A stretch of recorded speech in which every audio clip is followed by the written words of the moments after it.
Welcome to SATV News. This is Tusha Amin with our headlines. HC restore SC authority over lower court judges, directs government to establish a separate secretariat for the judiciary in 3 months. Core committee order to detain student leaders during July uprising, Mamun tells the ICT. Government mulls ICT 3 for quick trials. Government seeks Interpol red notice against owners of 3 garment factories. 1 worker killed in a clash with police at Uttara EPZ in Nilphamari. Now in details. The High Court today declared parts of Article 116 of the Constitution, which vested the control and discipline of subordinate courts in the President, to be illegal and void, restoring the Supreme Court's authority over subordinate judges.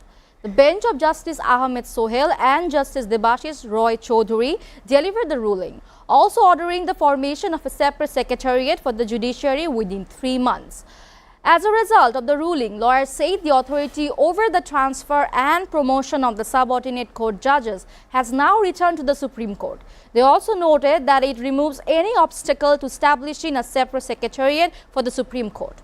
Article 116 states the control and discipline of persons employed in the judiciary service and magistrates exercising judicial functions shall vest in the President and shall be exercised by him in consultation with the Supreme Court.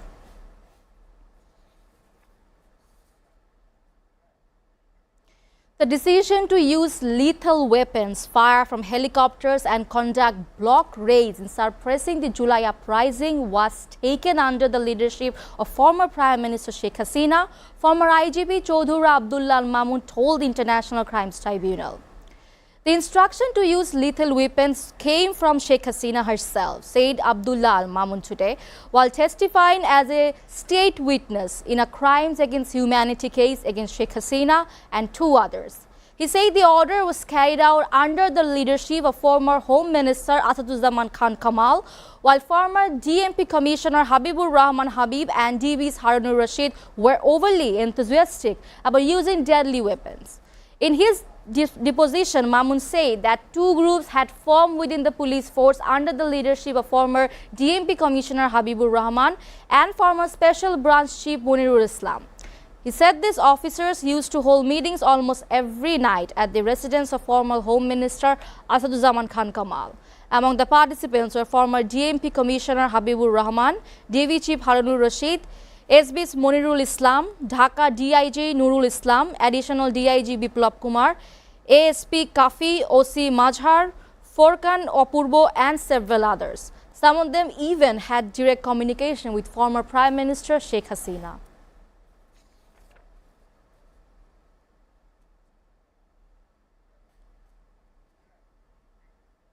International Crimes Tribunal 3 may be constituted to expedite trials of enforced disappearances and other crimes, law advisor Asif Nazrul said today.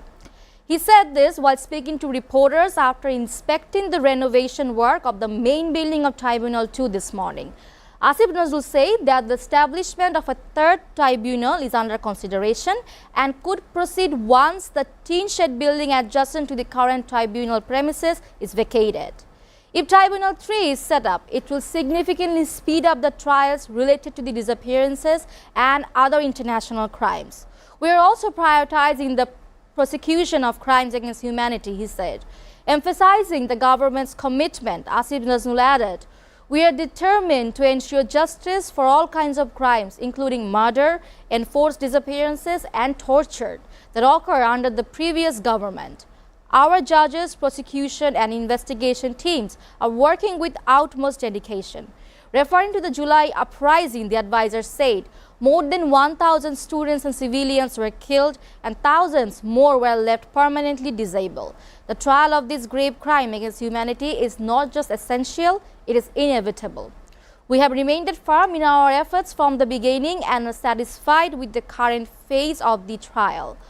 Earlier, around 8:30 a.m., Asif Nazrul, accompanied by Adilur Rahman Khan, advisor to the Ministry of Housing, Public Works and Industries, jointly inspected the ongoing renovation of the Tribunal 2 building. Attorney General MD Asaduzzaman, Chief Prosecutor of ICT Tajul Islam, Prosecutor Ghazi M.H. Tamim and officials at various levels were also present at the time.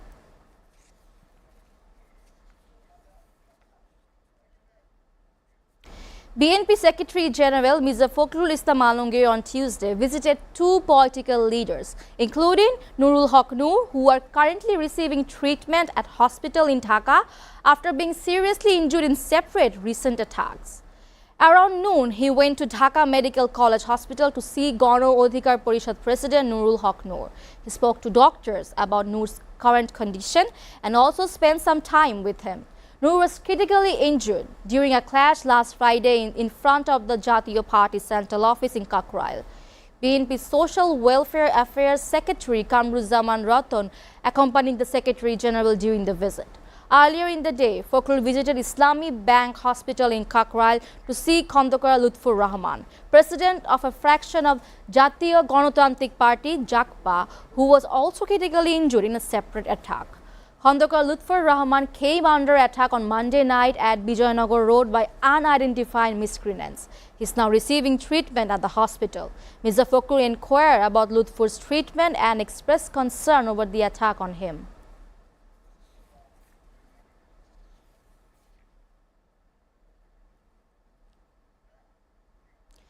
Agitating students of Bangladesh Agricultural University blocked railway tracks on the Dhaka-Mymensingh route at Jobbarer Mode on the campus since this morning to press home their 6-point demands. Students from different halls marched in a procession to the spot, chanting slogans in support of their demands and blocked the tracks around 11:45 am, disrupting train movements on the road. Their demands include withdrawal of the order to vacate halls, resignation of the proctorial body within 24 hours, an apology from the Vice-Chancellor for the attack on students, justice against those involved in the attack, including teachers, and the implementation of a single combined degree. At a press conference at the university's Amtola yesterday, they placed the demands. We want to resolve the ongoing crisis through fruitful discussion, but there has been no response from the university authority yet. If our demands are not fulfilled shortly, we will go for tougher movement, said Ahsanul Haq Himel, a third-year student of the Faculty of Animal Husbandry. Mymensingh Superintendent of Police Qazi Akhtarul Alam said law enforcers have been deployed in and around the campus, particularly at the first gate of the university, and remain on alert to prevent any outward incident.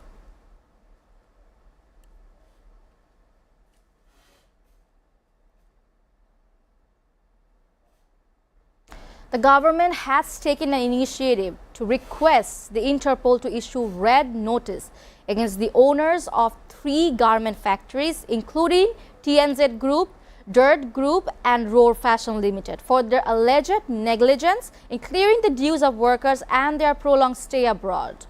The accused are Shahadat Hussain Shamim, Managing Director of TNZ Group, Itmad Uddola, Chairman, and Nabil Uddola, Managing Director of Dirt Group, and Mamunul Islam, Managing Director of Roar Fashion Limited.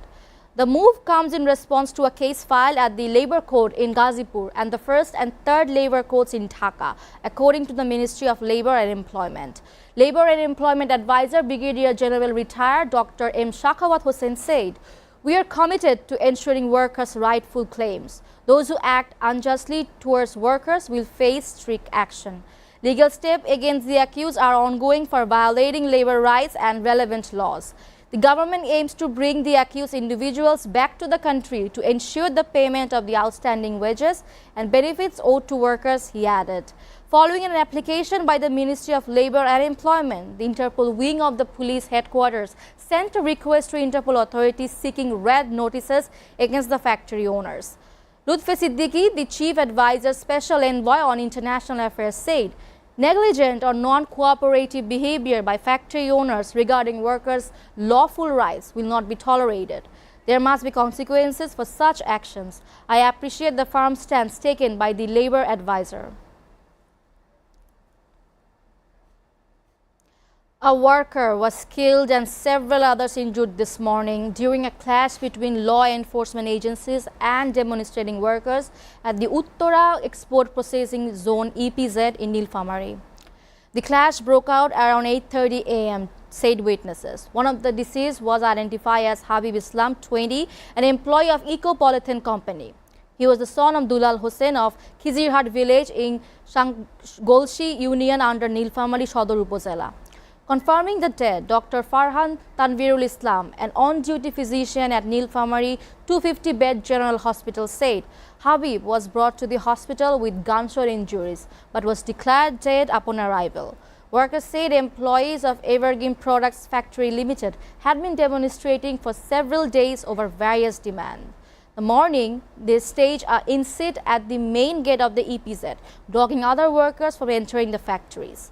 When law enforcement agencies intervened, the situation escalated into a clash. Habib used to work at Eco Polythene Company. He was shot by police on his way home after his night shift, said a worker. Following his death, unrest spread among the workers, who tried to take control of the purse of the EPZ.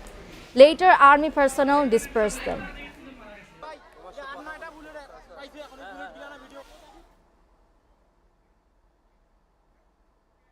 Viewers, taking a short break, stay with us.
Welcome back. You're watching SATV News.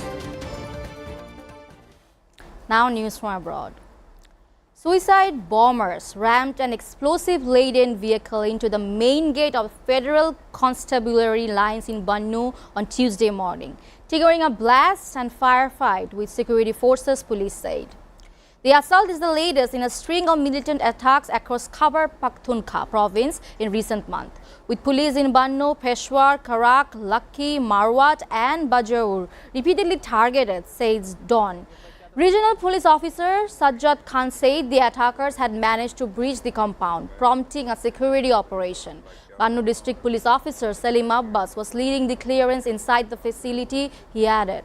At least 4 militants were killed in the exchange of fire, while 5 policemen were wounded, according to initial reports. Khan said the operation was in its final phase. Pakistan has seen a surge in terrorism since the TTP ended its ceasefire deal with the government in November 2022, vowing to increase attacks. Last month, police alongside security forces in Hovet and Wazirabad areas of Bannu arrested 14 terrorist facilitators and destroyed their hideouts. In July, terrorists used a quadcopter to attack a police station in Mira and Bannu, making it the 5th such attack at the installation in a month, reports Dawn.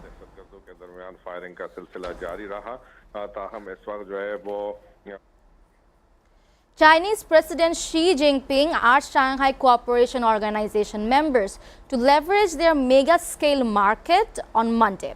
while unveiling his ambition for a new global security and economic order that poses a challenge to the United States. Shanghai Cooperation Organization has set a model for a new type of international relations, she said in opening remarks addressing more than 20 world leaders at a two-day summit held in northern China's port city Tianjin. We should advocate for equal and overly multipolarization of the world, inclusive economic globalization, and promote the construction of a more just and equitable global governance system, he said. China will provide 2 billion yuan, $280 million of free aid to member states this year, and a further 10 billion yuan of loans to a SCO banking consortium, he added.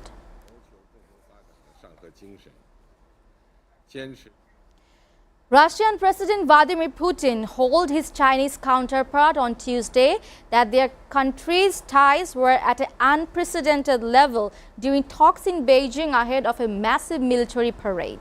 World leaders, including North Korea's Kim Jong-un, are gathering in China's capital for the showcase of Beijing's might on Wednesday. Our close communication reflects the strategic nature of Russia-Chinese ties, which are currently at an unprecedented level, Putin told Xi in remarks on a pool live feed. In a nod to cooperation between the two countries during the war, Putin said, "We are always together then and we remain together now." Xi has embarked on a flurry of diplomatic meetings this week, including attendance at the Shanghai Cooperation Organization Summit in the northern city of Tianjin, a forum that China sees as an alternative to Western-dominated international cooperation. The military parade on Wednesday marks 80 years since the end of World War II and will be attended by around 24 world leaders.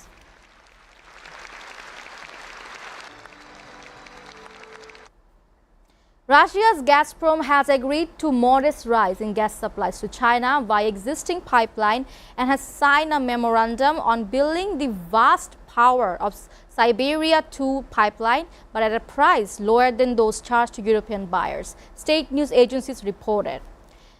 The move comes as Russia seeks to expand its energy ties with China, its largest trading partner, after losing significant market share in Europe due to sanctions following the 2022 Ukraine conflict. Reuters reported last month that China was seeking to buy more Russian gas through an existing pipeline as talks between the two countries had failed to make a significant progress on building a new link.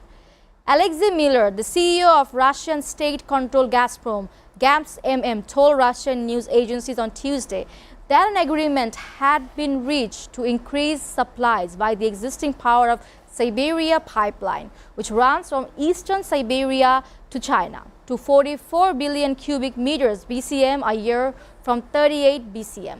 Russia and China also agreed a deal to construct the power of Siberia 2 pipeline capable of delivering 50 BCM per year to China through Mongolia from the Bovenenkovo and the Karasavy gas fields in Yamel. Miller was quoted as saying, "Today, a legally binding memorandum was signed on the construction of the power of Siberia 2 gas pipeline and the Soyuz-Vostok transit gas pipeline through Mongolia," Miller said. Russian news agency reported.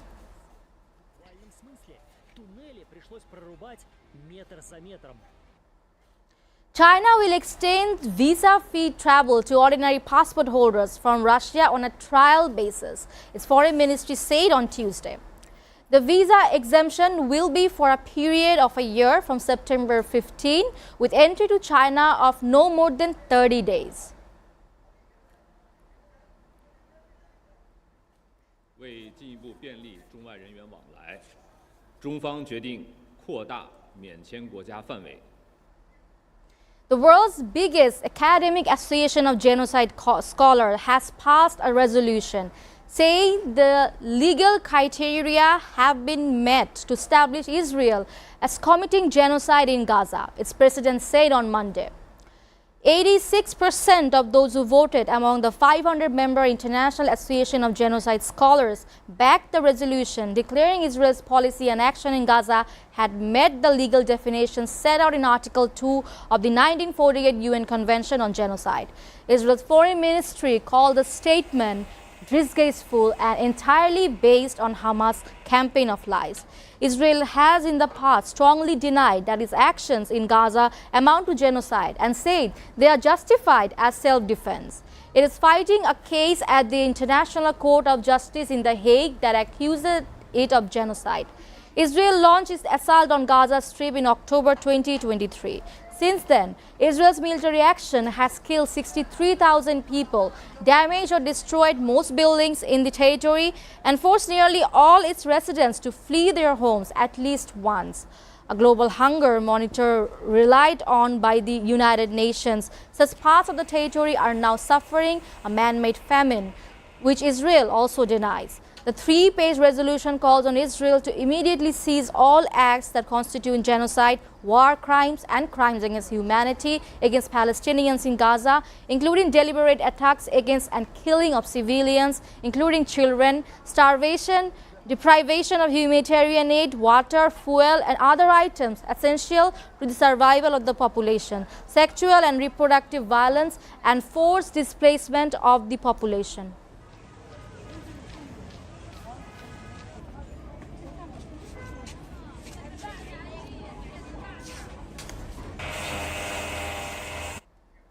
The UN said Tuesday an earthquake in eastern Afghanistan has killed over 900 people, could impact hundreds of thousands, and warned of an exponential rise in casualties.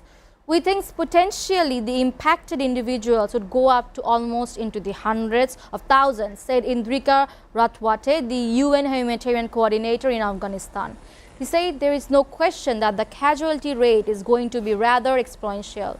The death toll from Afghanistan's worst earthquake in years jumped to over 1,100 on Tuesday, with thousands more injured, and aid groups said, as difficult terrain hindered rescue efforts in isolated villages of the country's mountainous eastern region. At least 1,124 people have died, 3,251 have been injured, and over 8,000 houses had been destroyed, says the Afghan Red Crescent Society, a humanitarian group working in the region, adding that more people are feared trapped under rubble. The UN coordinator in Afghanistan said the toll was likely to rise.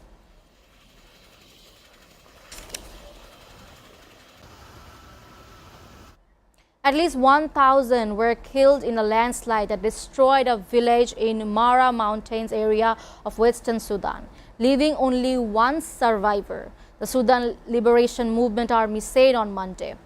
The landslide struck on August 31st after days of heavy rainfall. The group led by Abdelwahid Mohammed Noor said in a statement, according to Reuters, the movement, which controls the area located in the Darfur region, appealed to the United Nations and international aid agencies to help recover the bodies of victims, including men, women and children. The village has now been completely leveled to the ground, the movement added. Fleeing the raging war between the Sudanese army and the paramilitary rapid support forces in North Darfur area, residents sought shelter in the Mara Mountains area, where food and medication are insufficient. According to news agencies, the Sudan Liberation Movement Army issued a statement late on Monday, reporting the disaster in the Mara Mountains area of Darfur, reports Al Jazeera.